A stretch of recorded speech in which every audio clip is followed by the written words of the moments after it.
عليكم. اليوم راح اقدم لكم طريقة تخليل الخيار. المقدار اللي استخدمته انا اليوم نص كيلو خيار. طبعا غسلته وقطعته شرائح هيجي بهذا السموك او شرائح طولية سويته، هم تبقى حسب رغبتكم. وخليته بهاي الزجاجة هنا طبعا مغسولة ونظيفة. راح استخدم له نص كوب ملح. هذا شوفوا، بسم الله الرحمن الرحيم، نص كوب ملح.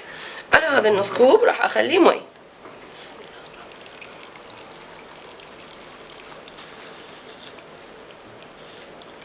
امليها حيل كلها واتركها فترة الى ان يتخلل، وبعدين اكمل الشغل مالته. شوفوا مليتها كلها حيل. اعلى طبقة بيها. هذا المي مو مشكلة بعدين ننشفه، بس انا اريد اشوفه من اقبقها هذا المي ينزل من عندها، يعني هي انملت كلها، ما بقت بيها ولا قطرة ولا العفو ولا مكان ما بيه مي. هسه ايش راح اسوي؟ هيك ارجها على مود كل الملح يذوب.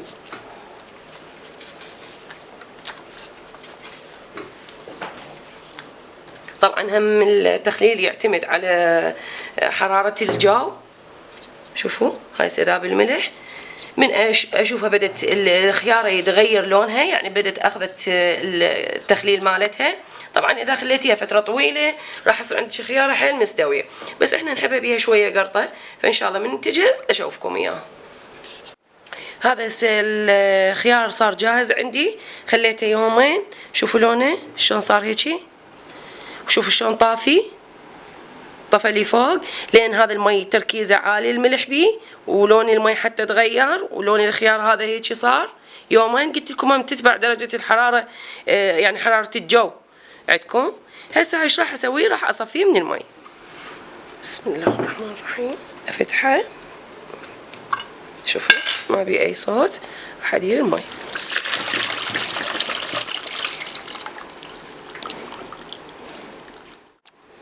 هاي هسه بعد ما صفيته ووخرت المي من عنده، طبعا ضقته الملوحة مالته عالية حيل، فايش راح اسوي؟ راح ادير عليه مي هسه شلون نقول نخضه من الملح الزايد اللي بيه.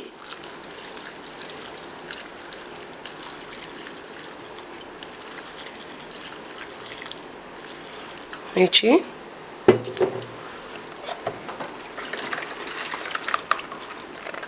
اقلبه هذا، وراح اصفي هذا المي اللي طلع لي هسه. هاي بعد ما صفيته هسه راح اغطيه واتركه مدة 4 ساعات. يا الله ابدي اخلي له الخل هذا، شوفوا، واتركه 4 ساعات وبعدين اشوفكم الطريقة. هذا الخيار هسه اخذ من عندي 7 ساعات الى ان نزل المي اللي بيه موجود كله. وطبعا خلال هاي 7 ساعات كل ساعة ونص كل ساعتين انا اروح واجي هيك اسوي اقلبه على مود الطبقة اللي جوا تصير لي فوق وتنشف، يعني مع العلم تيار هواء مستمر عليه. زين عيني. واحتاج للكبس مالته اليوم راح اكبسه بخل الابيض، لان حابة اسوي مخلل الاصفر يعني. واحتاج هنا ثوم باودر وصبغ غذائي الاصفر وبطنج ونعناع. هاي بعدها تبقى حسب رغبتكم، اذا تحبون تضيفون فلفل حار او اي مادة ثانية او بهارات طرشي تبقى حسب رغبتكم، بس انا هاي طريقتي بالكبس. واحتاج زجاجة نظيفة، اي زجاجة بس تكون نظيفة وناشفة ما بيها مي. هسه ابدي اكبسه. بسم الله الرحمن الرحيم. انزله، شوفوا هنا.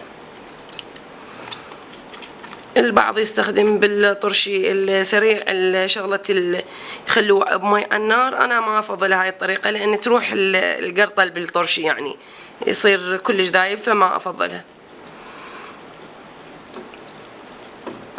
والطبخ احنا مثل ما نقول طرق العفو متعددة يعني، بس كل واحد وحسب طريقته.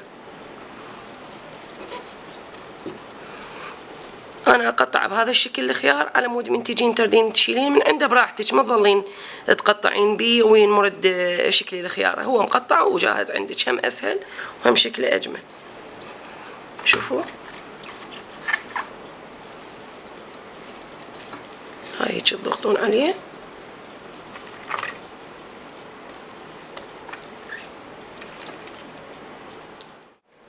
هاي شوفوا هسه خليته هيك بهاي الزجاجة، هاي الكمية صارت أصغر مو صحيح لأن ذبل الخيار ما بقى مثل ما بالبداية. هسه راح أنزل الثوم بسم الله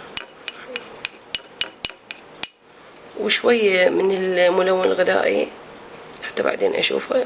نزل البطنج. وقلت لكم أنا دائما بكل طريقة أقول نخلي وبعدين إحنا هم نشتم الريحة نشوفها طيبة لو لا ونضيف لها أكثر إذا نحب. هاي هسه راح أخلي عليها خل مركز كل شي ما تخلين وياه. بسم الله الرحمن الرحيم. شوف أنتظر إلى أن ينزل.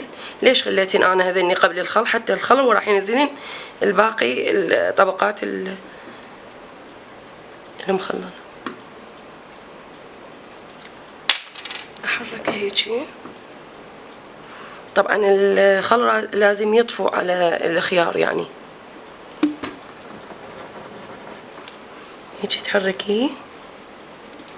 شوفوا شلون ينزل.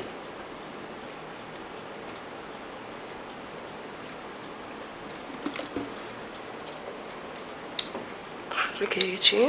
شوفوا ايش قد نزل.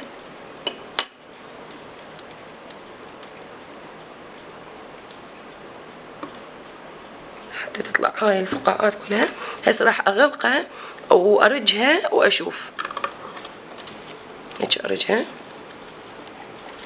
يعني حتى كل جزء بيها يدخل له الخل.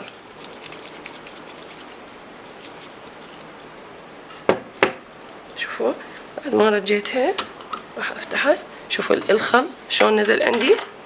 وحتى اللون اعتقد تحتاج فدي شوية لون شوية مو هواية لان هذا اللون قوي. راح اخلي لها بعد خل. شوفوا غطيتها هيجي. هم راح اغلقها مرة ثانية وارجع. شوفوا هذا هسه شكله هيجي بس ادير له بعد شوية نغمر زين بالخال.